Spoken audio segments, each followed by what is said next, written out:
মেয়েটির দুধের চা দুর্ঘটনাক্রমে একজন পথচারীর ধাক্কায় ছিটকে যায় আর গিয়ে পড়ে রাস্তার পাশে দাঁড়িয়ে থাকা এক যুবকের উপর। বিপদ বুঝে মেয়েটি তাড়াতাড়ি ক্ষমা চাইতে চায়, একটা টিস্যু নিয়ে পরিষ্কার করতেও শুরু করে, কিন্তু ঠিক তখনই যুবকের ভাই বিষয়টা দেখে ফেলে। সে উল্টো মেয়েটিকেই দোষ দেয়, গুন্ডা বলে অপমান করে, এমনকি প্রকাশ্য দিবালোকে তাকে মারার অভিযোগ তোলে। মেয়েটি বোঝানোর চেষ্টা করে সবটাই একটা ভুল বোঝাবুঝি, কিন্তু কেউ শুনতেই চায় না, বরং ওরা ঠিক করে তাকে শিক্ষা দেবে। ধস্তাধস্তির মাঝেই হঠাৎ মেয়েটির হাত লেগে যুবকের বেল্ট ছিঁড়ে যায়। একদিকে লজ্জা, অন্যদিকে তার বদনাম আরও পাকা হয়ে যায়। একজন পাশের যুবক আঙ্কেল হ্যাটকে ফোন করে মেয়েটি হতাশ হয়ে সবকিছু খুলে বলে এবং জানা যায় সে ইচ্ছাকৃতভাবে কিছুই করেনি। সমাধান একটাই, ক্ষতির টাকা পরিশোধ আর ক্ষমা চাওয়া। কিন্তু এখানেই চমক, যুবকের স্যুটের দাম 5 অঙ্গ। রসিদ দেখে সবাই বুঝে যায় এটা মিথ্যা নয়। মেয়েটি ভাবলো একটা আইইউ লিখে দেবে, পরে টাকা রোজগার করে শোধ করবে, কিন্তু অন্য পক্ষ মানল না। ঠিক তখনই একজন প্রস্তাব দিল, আমার কোম্পানিতে কাজ করো, ঋণ শোধ হয়ে যাবে। 18 বছরের প্রশিক্ষণের পর বিনা মজুরিতে কাজ, অবিশ্বাস্য। তবুও মেয়েটি রাজি হয়ে গেল। তার যোগ্যতা জিজ্ঞেস করা হলে সে চুপ। ওয়েন ইয়ান ভাবলো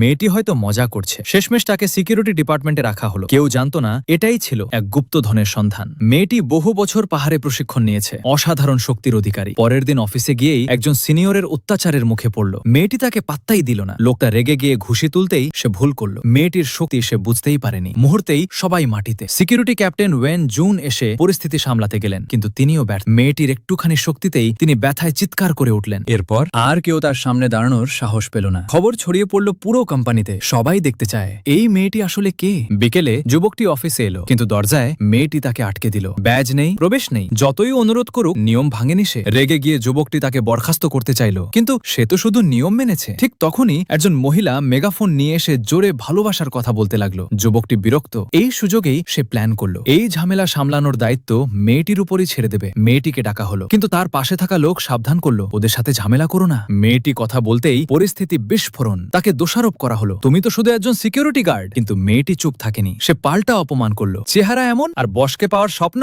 এই ছোট্ট মেয়েটি আসলে ভীষণই শক্তিশালী।